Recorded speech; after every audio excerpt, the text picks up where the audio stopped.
Hello friends, কেমন আছো তোমরা? আবার একটা মিনি ব্লগ নিয়ে চলে আসলাম। তো আমরা টাটার থেকে বেরিয়ে গিয়েছি। এবারে কিন্তু আমরা খড়গপুর শান্তিনিকেতন বলে একটা হোটেল আছে, যেখানে ঘরোয়া খাবার দারুণ পাওয়া যায়। তো ওখানে আমরা কিন্তু খেয়ে নিলাম দই কাতলা, আর আমাদের থালি ছিল, তো অনেক কিছু ছিল। এবার কিন্তু আমরা যেখানে আমাদের গন্তব্যস্থল মন্দারমণি, তো সেখানে কিন্তু আমরা চলে এসেছি। এই যে এই রাস্তাটাকে এখানে বলা হয় সৈকত সুন্দরী, এইটাই নাম দেওয়া হয়েছে মনে হয়। তো যাই হোক, ভুল হয়ে থাকলে ক্ষমা করবে।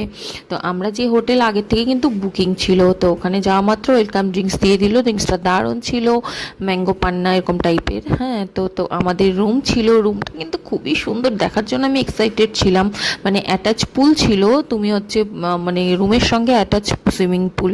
তো রুমটা কিন্তু দারুণ ছিল, খুব সুন্দর, ছোট্টর মধ্যে, বিশাল বড় না, তো ছোট্টর মধ্যে সব কিছু যা যা থাকা দরকার সব কিছুই ছিল।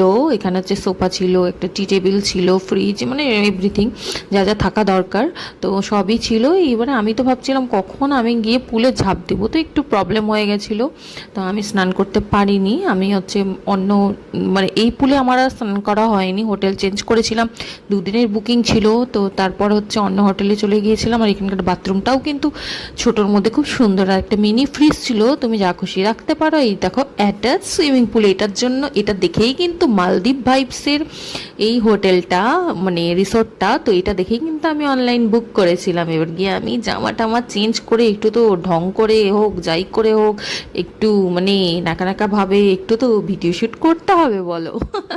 তো রাতে কিন্তু ভিউটা আরও দারুণ। আমরা বিকেল বিকেল পৌঁছে গিয়েছিলাম, তো রাতে এবারে এখানে হচ্ছে একটু যাই হোক পা ভেজালাম আর কি সমুদ্রে। এরপর আমি ভেবেছিলাম যে আজকে আর যাব না। তো এখানে দেখো কটেজগুলো কত সুন্দর লাগছে, এরকম কটেজ সিস্টেম, তোমরা গিয়ে থাকতেই পারো, খুব সুন্দর, খুব ভালো লাগবে। যখন খুশি সুইমিং পুলে গিয়ে ঝাঁপাতে পারবে, এটাই একটা এর হচ্ছে সুবিধা। তো যাই হোক, খুব ভালো। একটু মানে মালদ্বীপটা এখন যেতে পারছি না, তো ওই ভাইবসটাই একটু নিয়ে নিলাম। আর আদিত্য ভাইও কিন্তু চান্সে নিয়ে নিল। বলছে হ্যাঁ ম্যাডাম, আমারও দারুণ লাগলো, খুব ভালো লাগলো, ওরও একটু ভিডিও শ্যুট করে দিলাম। তো যাই হোক, আজকে আর পুলে নামা ঠামা কোনো কিছু না। তো আমার হাবি আর আদিত্য ওরা বাইরের থেকে ঘুরে এসছে, এসে আমাকে বলছে না তোমাকে যেতেই হবে, চলো একটা দারুণ জায়গা দেখে এসেছি।